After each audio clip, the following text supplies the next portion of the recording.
Hello বন্ধুরা, নমস্কার সবাইকে। আজকে আমি আপনাদের মাঝে কিছু কথা বলবো এবং একটা চ্যালেঞ্জ নিব, যে বিষয়ে আপনাদের আমি জানিয়ে রাখতে চাই। এবং আমি মনে করি আমার এই চ্যালেঞ্জের সাথে সাথে আপনারা যারা অংশগ্রহণ করবেন তারাও অনেক উপকৃত হবেন।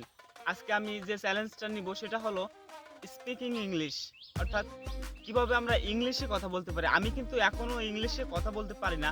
আমি আপনার এতদিন আমার যে বয়স হয়েছে, আমি অনার্স মাস্টার্স কমপ্লিট করে ফেলতে পারতাম, কিন্তু এখন আমি সেটা কিন্তু করতে পারিনি।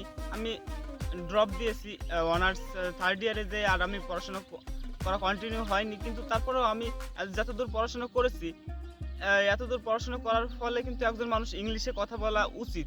কিন্তু আসলে আমি এই পর্যায়ে এসেও ইংলিশে কথা বলতে পারছি না।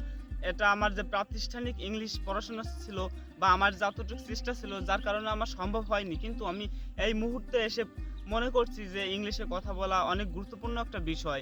যার কারণে আমি প্র্যাকটিস করব এবং আপনাদের সাথে সাথেও জানাবো কী আমি প্রতিদিন প্র্যাকটিস করছি এবং সেগুলো থেকে আমি কতটুকু উপকৃত হয়েছি।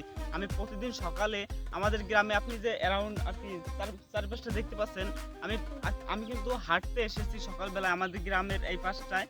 এখানে অনেক ফাঁকা জায়গা, সেইখানে আমি হাঁটতে এসেছি। আমি অনেক চিন্তা ভাবনা করলাম যে আমি একটা চ্যালেঞ্জ নিই। আমি আপনাদের আজকে বলছি, কিন্তু আমি আরও কয়েকদিন আগে থেকেই, মানে 1 সপ্তাহ আগে থেকে আমি এই ইংলিশ প্র্যাকটিসটা শুরু করেছি। এবং আমি ইউটিউবে একটা ভিডিও দেখছি, যেটা ইংলিশ বলি 8 ঘন্টার একটা ক্লাস আছে, ওই ইংলিশ বলি ইউটিউব চ্যানেলে। ওনার ক্লাসটা দেখছি, অনেক ভালো শেখায়। আপনারাও সেখানে ওই ক্লাসটা দেখতে পারেন, দেখে শিখতে পারেন। আমি ওই ক্লাসটা দেখে একটা সেন্টেন্স বানানো শিখেছি, কিন্তু এখনো ফুল শিখতে পারিনি। নতুন কোনো একটা সেন্টেন্স বানাতে গেলে আসলে এখনো কিন্তু আমার বেঁধে যেতে হয়। যার কারণে আমি প্রতিদিন কি শিখছি আপনাদের আমি আপডেট জানাবো। এবং আমি একটা 30 দিনের আপডেট দিব, এবং যতদিন আমি না শিখতে পারি ফ্লুয়েন্টলি ভাবে, আমি ইংলিশ কথাটা না বলতে পারছি, ততদিন আমি আপনাদের একটা করে ভিডিও দিয়ে যাব। আমি প্রতিদিন কি শিখছি, কোন কোন উপায়ে শিখছি, কি প্র্যাকটিস করছি প্রতিদিন, সেগুলো আমি আপনাদের জানাবো।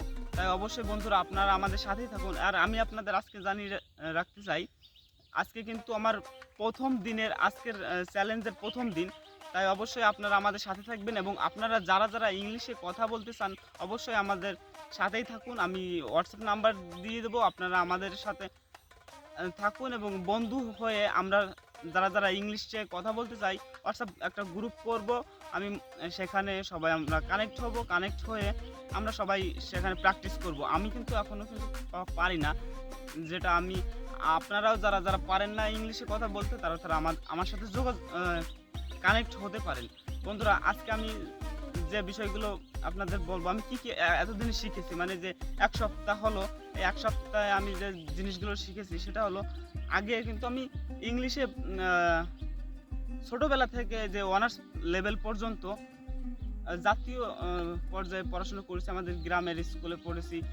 যার কারণে সেখান থেকে আসলে আমি সঠিকভাবে ইংলিশটা শিখতে পারিনি।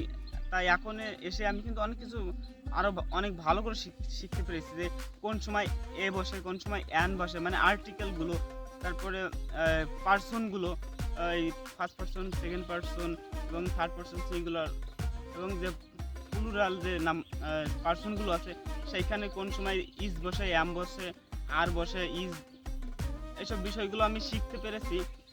তো আপনারা অবশ্যই ওই ইংলিশ বলি যে 8 ঘন্টা ক্লাসটা, ওটা শিখতে পারেন। এবং আরও ইউটিউবে অনেকগুলো ভিডিও আছে, সেই ক্লাসগুলো দেখতে পারেন। কিন্তু ক্লাসগুলো আসলে দেখলেই কিন্তু ইংলিশ শেখা হয়ে যায় না, ওগুলো প্র্যাকটিস করতে হবে।